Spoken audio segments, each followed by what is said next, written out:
ये हैं जगदेव प्रसाद। जगदेव प्रसाद जो अब अरवल जिला बन चुका है, जहानाबाद से कट करके, वहाँ के निवासी थे। और उनके ही नाम पर जो सामने आप दृश्य देख रहे हैं, ये मेला लगा हुआ है। जगदेव प्रसाद की हत्या कर दी गई थी तब जब वे जहानाबाद इसी प्रखंड में, कुर्था प्रखंड में एक धरना का आयोजन किए थे और सामंती गुंडों ने उन्हें गोली मारकर वहीं पर शहीद कर दिया था। जब मुझे इस मेला के बारे में बताया गया और आमंत्रित किया गया तो मुझे ये उम्मीद नहीं था कि यहाँ इतनी भारी भीड़ जुटेगी। लेकिन जब ही मैं ट्रेन में इसके माध्यम से जहानाबाद की ओर चला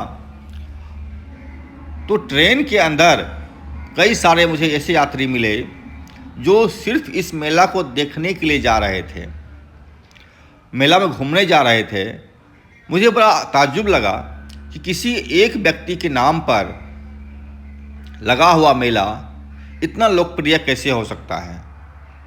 लेकिन जब मैं जहानाबाद स्टेशन से उतरकर कुर्था आने की दिशा में आ रही एक बस पर बैठा तो बस के कंडक्टर भी बाकायदा यात्रियों को बुला रहे थे मेला के ही नाम पर, और उनको भी इस बात का गर्व होता था कि लोग मेला के नाम पर आएं और मेला में पार्टिसिपेट करें।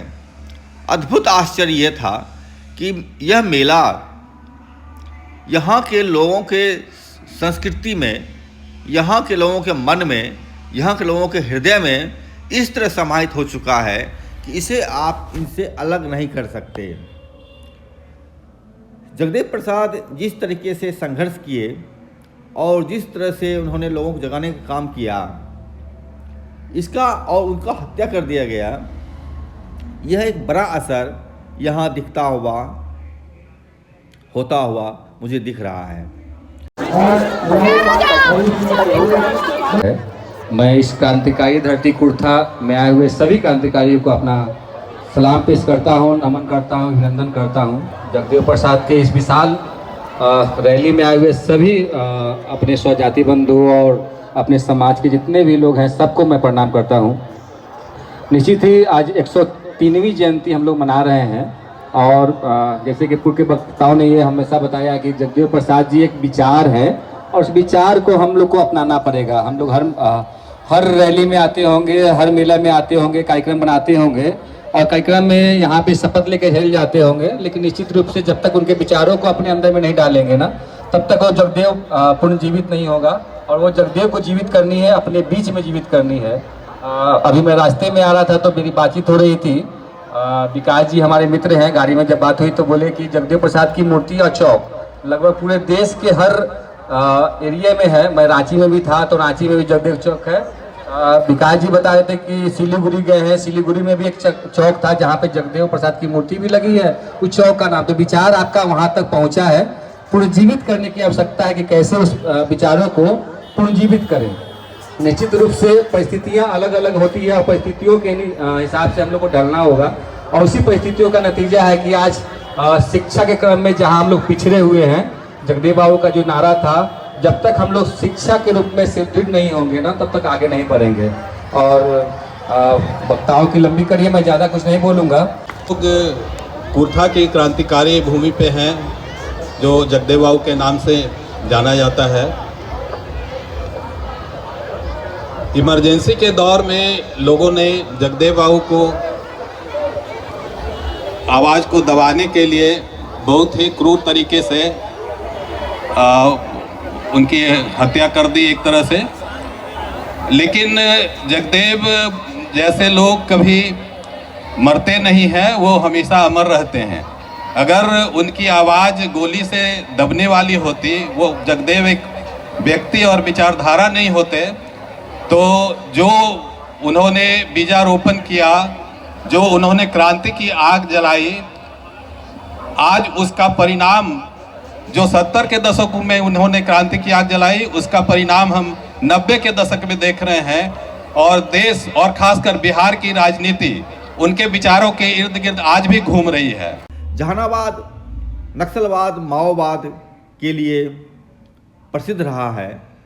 कहा जाता है कि यहाँ पर नक्सलवाद ने अपना पैर फैलाया, इसका केंद्र बना और यहाँ पर सामंती जुल्म, सामंती अत्याचार के खिलाफ लगातार संघर्ष किए, हथियारबंद आंदोलन चलाया और जब उस पर भी दमन होना शुरू हुआ पुलिस के द्वारा, तो नक्सलवादियों ने पुलिस के खिलाफ भी प्रतिरोध दर्ज किया और पुलिस को भी मार गिराया।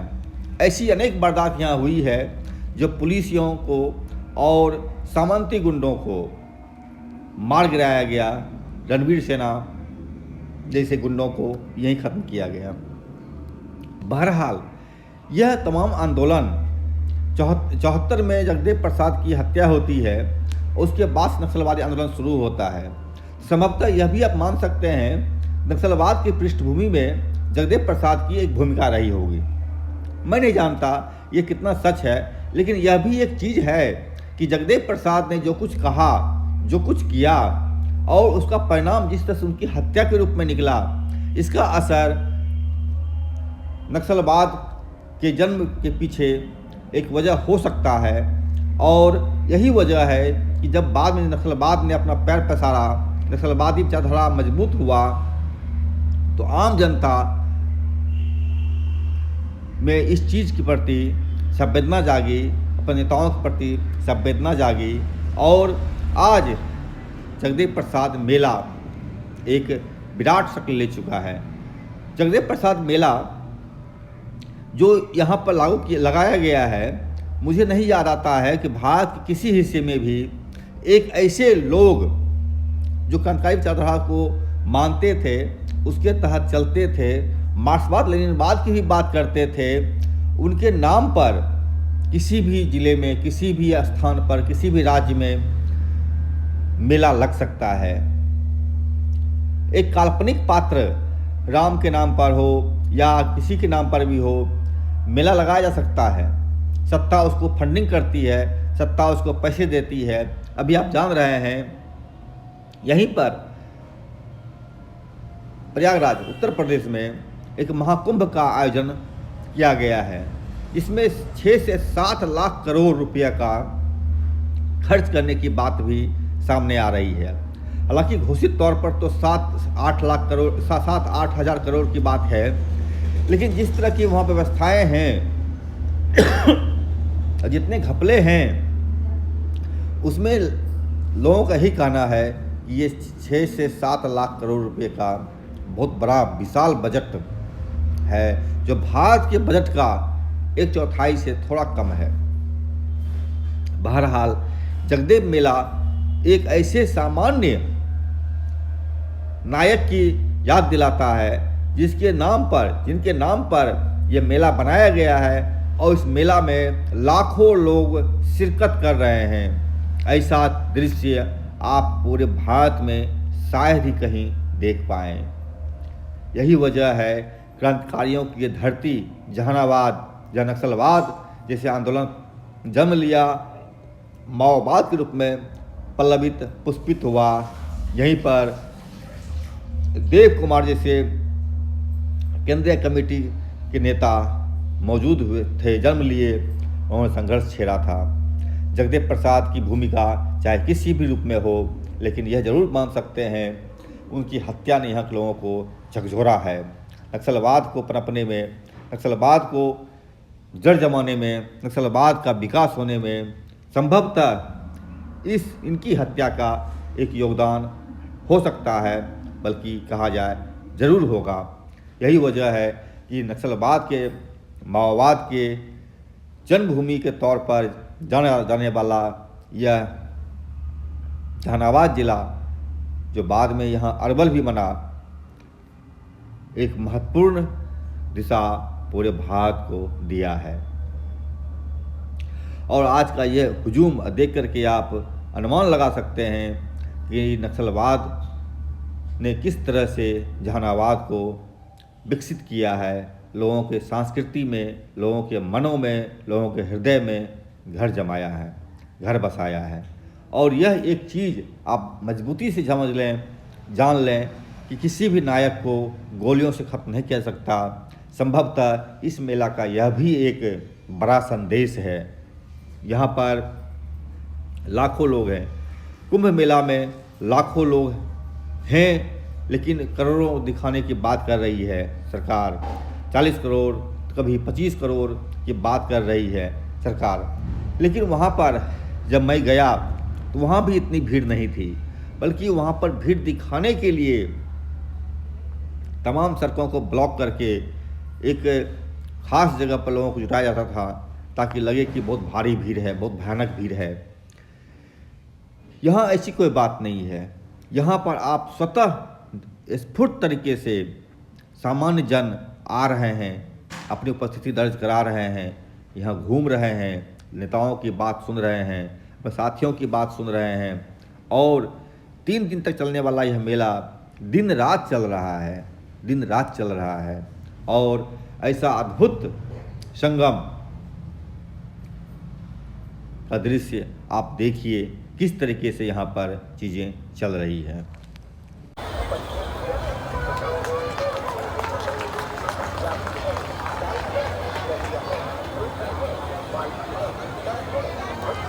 साथियों, यह अच्छी पहल है।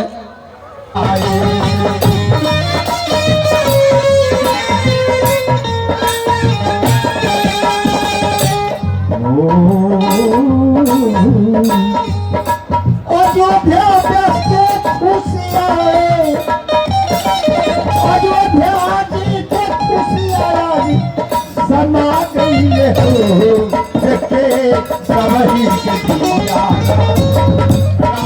गई हो, देखे सबही के दिया गई हो। अपने अपनों के बीच राजू आई गई हो, देखे सबही के दिया राजू ला गई हो, देखे सब लोग के दिया राजू ला गई हो, देखे सब लोग के दिया राजू।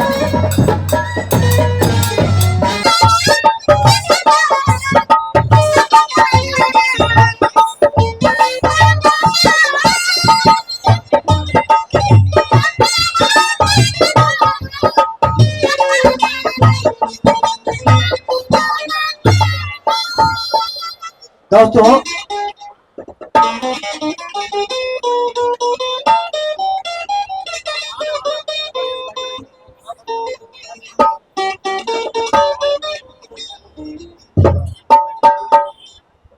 आप लोग के बीच में कुछ गाना सुनाऊंगा। शायद आप लोग का तर्क लग रहा होगा कि आज तक इस ड्रेस में गाना या नाचते हुए डांस करते हुए नहीं देखे होंगे, इसलिए कि आप देखे हीरो हीरोइन के नाच, किसान के नाच तो आप तो देखा होगा नहीं। आप लोग मैं किसान हूँ, अब किसान के रूप में घुंघरू बांध करके आप लोग गाना सुना रहा हूँ, और किसान मजदूर किसान के गाना सुना रहा हूँ, इसलिए किसान का मेरा रूप है। खेती में काम करते हैं, लगे पता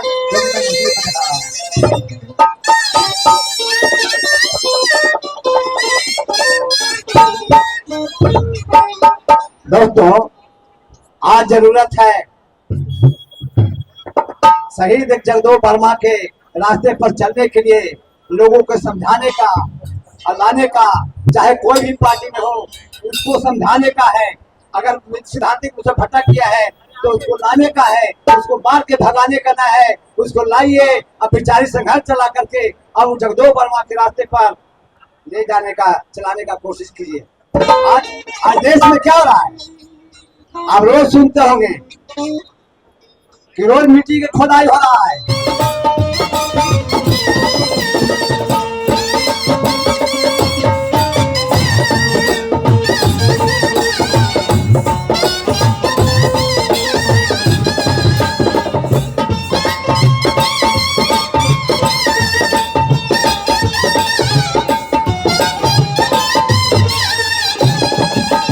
भाई बहन का रिश्ता देखो जग में कितना सुंदर है।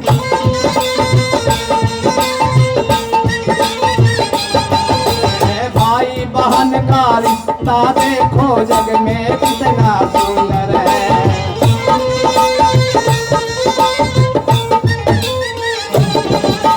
कर कर खाना खान में भी तो हम ही सभी का हुनर है।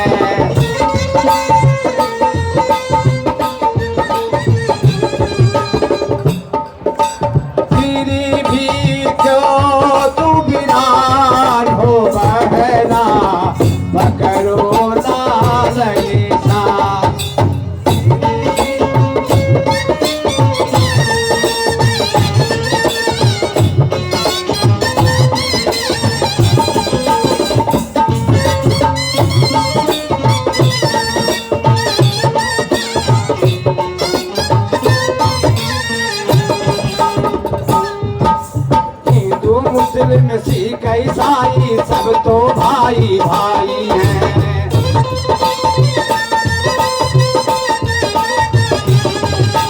हिंदू मुस्लिम सिख ईसाई सब तो भाई भाई हैं।